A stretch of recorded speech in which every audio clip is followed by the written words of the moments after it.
Hello દોસ્તો, કેમ છો બધા? આઈ હોપ કે તમે બધા મજામાં જશો. આજે મેં ગુણોથી ભરપૂર એવા કંટોલાનું શાક બનાવ્યું છે, જેની રેસીપી હું તમારી સાથે શેર કરીશ.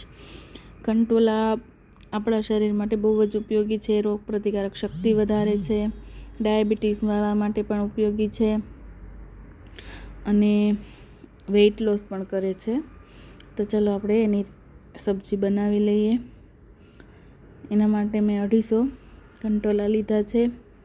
એને આપણે સરસ રીતે ધોઈ અને કટ કરી લઈશું. કારણ કે કંટોલા વેલા ઉપર થાય છે તો એના પાંદડા હોય એ ચીપકી ગયા હોય છે, તો આપણે ઘસીને ધોઈ લઈશું અને એને કટ કરી લઈશું. આપણા કંટોલા સરસ કટ થઈ ગયા છે. હવે આપણે એક પેન લઈશું અને એમાં તેલ ગરમ થવા માટે રાખી લઈશું.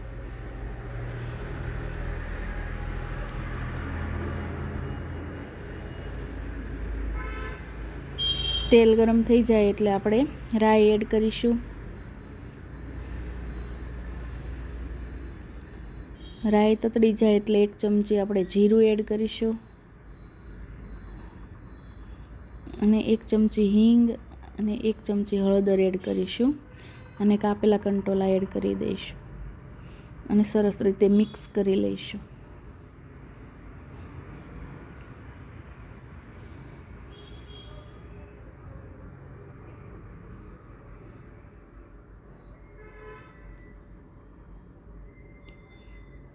હવે આપણે સ્વાદ પ્રમાણે મીઠું એડ કરી દઈશું.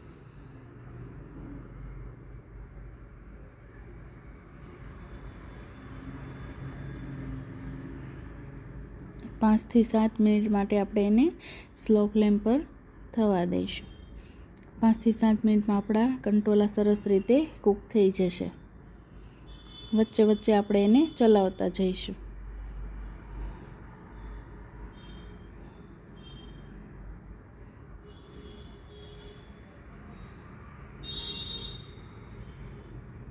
આપણા કંટોલા સરસ રીતે કૂક થઈ ગયા છે. હવે આપણે એમાં મસાલો કરી લઈશું. આપણે લસણવાળું ખાંડેલું લાલ મરચું એડ કરી દઈશું.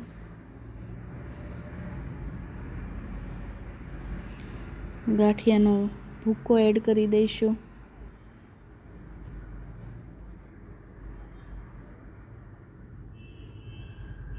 સિંગદાણાનો ભૂકો એડ કરી દઈશું. સરસ રીતે મિક્સ કરી લઈશું.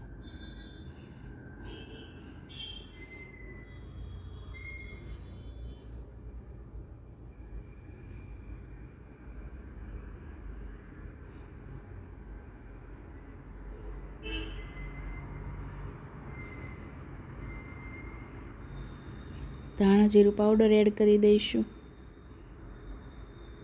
થોડી ખાંડ એડ કરી દઈશું.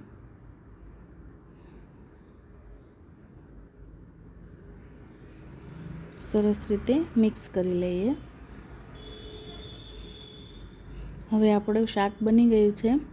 આપણે ગેસ બંધ કરી દઈશું અને અડધા લીંબુનો રસ એડ કરી દઈશું.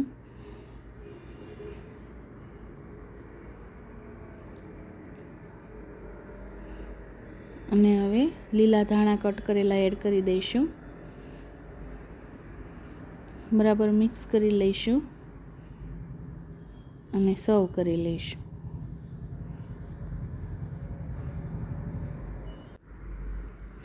મિત્રો, તમને મારો વિડીયો ગમ્યો હોય તો લાઈક, શેર અને સબસ્ક્રાઈબ કરી દેજો. કમેન્ટ કરવાનું ભૂલતા નહીં. મળીશું એક નવા વિડીયો સાથે. Thank you. Bye bye.